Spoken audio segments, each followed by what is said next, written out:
January is month 11. It's really not the new year. Astrologically speaking, the new year is March.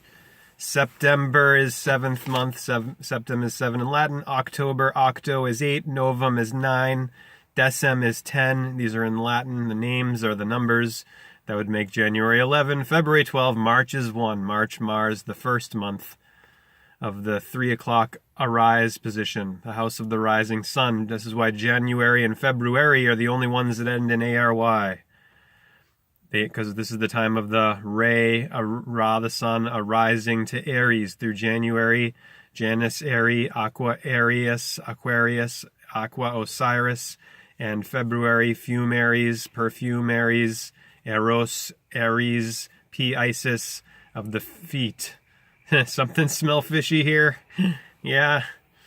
The pieces of the pie, of the puzzle, of El, the 12, the Most High, the Phoenician bull god, the Hebrew bull god of the Bible, of the Torah, Taurus, of all stories told from the throat, where Taurus is in your anatomy, in addition to the back of the brain, the cerebellum, the motor cortex of Taurus, of the torso. And we're going to continue reading about Hare Krishna now. The legendary Krishna, Christ. Before your Christ, there was Krishna, teaching the same yogic science. This is why Jesus says, Matthew 11:29, take my yoke, because he's a yogi, he's Krishna. 108 beads on the rosary, 108 beads on the mala.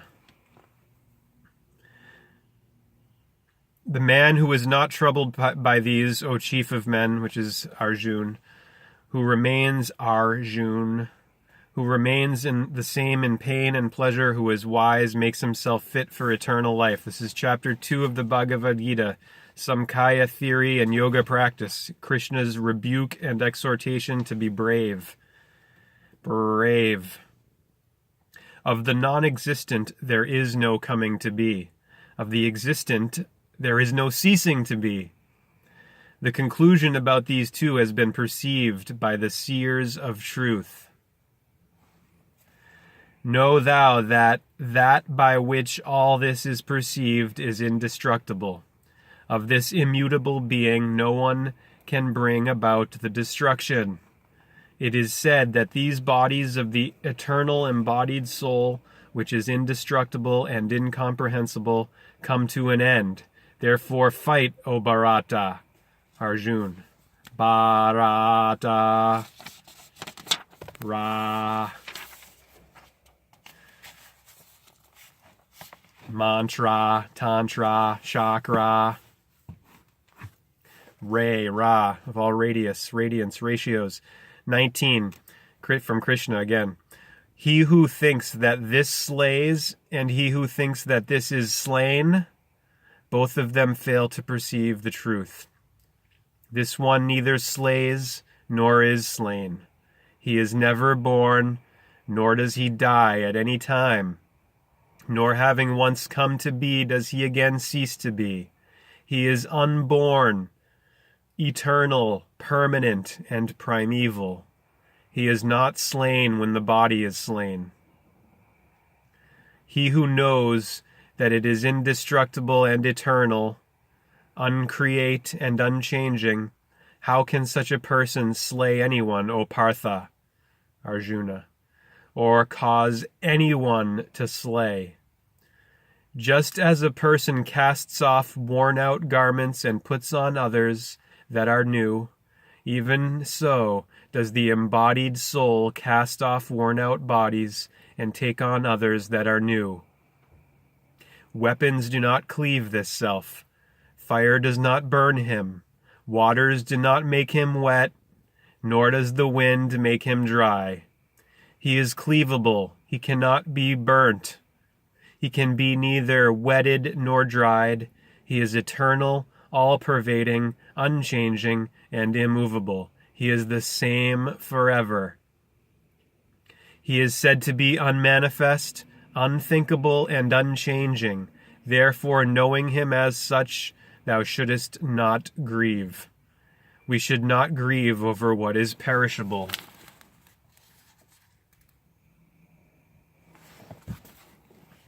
Even if thou thinkest that the self is permanently born and perpetually dies, even then, O mighty armed Arjuna, thou shouldest not grieve.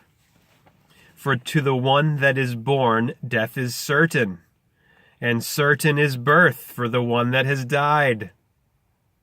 Therefore, for what is unavoidable, thou shouldest not grieve.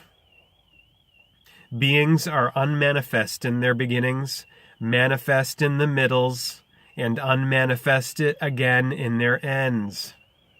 O Bharata, Arjuna, what is there in this for lamentation? What is there to be sad and sorrowful about? Unmanifest before, unmanifest after, in the middle, well, here now here, nowhere. One looks upon him as a marvel. Another likewise speaks of him as a marvel. Another hears of him as a marvel. So one looks upon him as a marvel, another speaks of him as a marvel, another hears of him as a marvel. And even after hearing, no one whatsoever has known him. The dweller in the body of everyone, O Bharata, Arjuna, is eternal and can never be slain. The dweller in the body of everyone, the soul, is eternal and can never be slain. Therefore thou shouldest not grieve for any creature. Appeal to a sense of duty.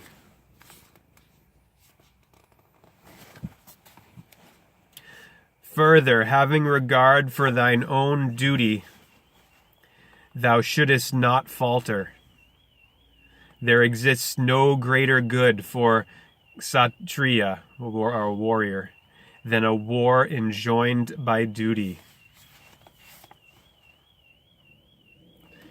Happy are the Kshatriyas, the warriors, O Partha, Arjuna, for whom such a war comes of its own accord, as an open door to heaven.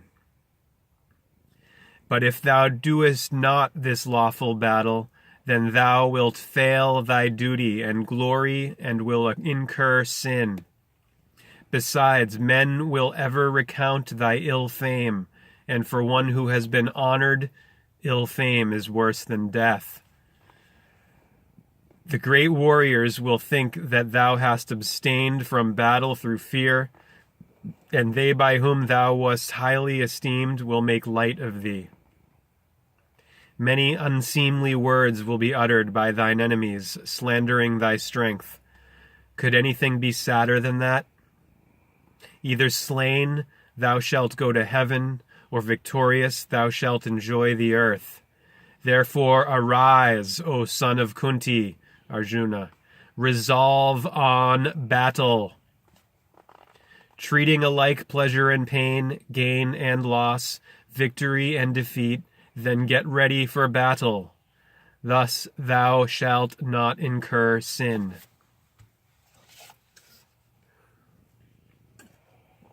The Insight of Yoga, 39. This is the wisdom of the Samkhya given to thee, O Partha, Arjuna. Listen now to the yoga. If your intelligence accepts it, thou shalt cast away the bondage of works. In this path, no effort is ever lost, and no obstacle prevails. Even a little of this righteousness, or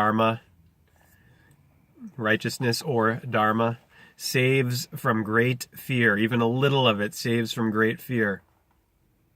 In this, O joy of the Kurus, Arjuna, the resolute understanding is single, but the thoughts of the irresolute are many-branched and endless. Matthew 6:22, when your eye be single, your body is filled with light. No wisdom for the worldly minded.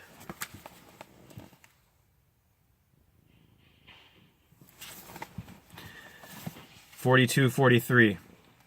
The undiscerning who rejoice in the letter of the Veda, who contend that there is nothing else, whose nature is desire, and who are intent on heaven, proclaim these flowery words that result in rebirth as the fruit of actions, and lay down various specialized rites for the attainment of enjoyment and power.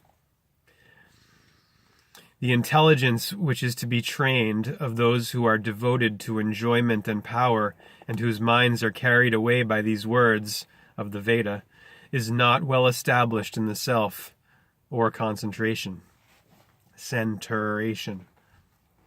The action of the threefold modes, then the footnotes here for that, the three modes, gunas, are goodness, sattva, passion, rajas, and dullness, or inertia, tamas. These are the primary constituents of nature and are the bases of all substances.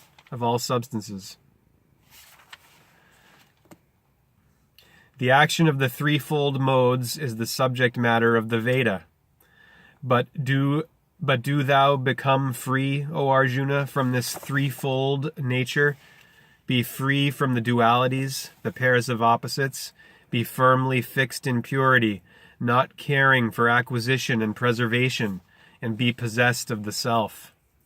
As is the use of a pond in a place flooded with water everywhere, so is that of all the Vedas for the Brahmin who understands. Footnote, that is, for those of illumined consciousness or spiritual insight, ritual observances are of little value.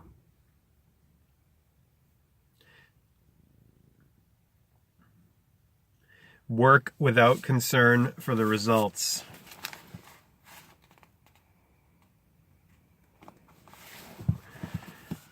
To action alone hast thou a right, and never at all to its fruit. Let not the fruits of action be thy motive, neither let there be in thee any attachment to inaction. Fixed in yoga, do thy work, O winner of wealth, Arjuna, abandoning attachment, with an even mind in success and failure, for evenness of mind is called yoga. Far inferior indeed is mere action to the discipline of intelligence, O winner of wealth.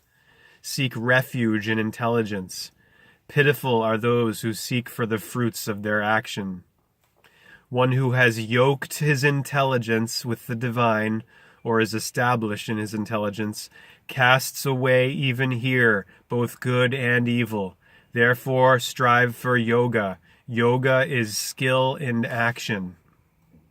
The wise who have united their intelligence with the divine, renouncing the fruits which their action yields, and freed from the bonds of birth, reach the sorrowless state. When thine intelligence shall cross the whirl of delusion, then shalt thou become indifferent to what has been heard and what is yet to be heard. When thine intelligence, which is bewildered by the Vedic texts, shall stand unshaken and stable in spirit, or samadhi, then shalt thou attain to insight, or yoga. The characteristics of the perfect sage. Arjuna said, "What is the description of the man who has this firmly founded wisdom, whose being is steadfast in spirit, O Kesava," or Krishna? How does the man of settled intelligence speak? How does he sit? How does he walk? We'll continue there later. We'll continue there probably tomorrow or the next day. May take a day off from videos tomorrow. We'll leave it there as a cliffhanger. Hare Krishna. Namaste.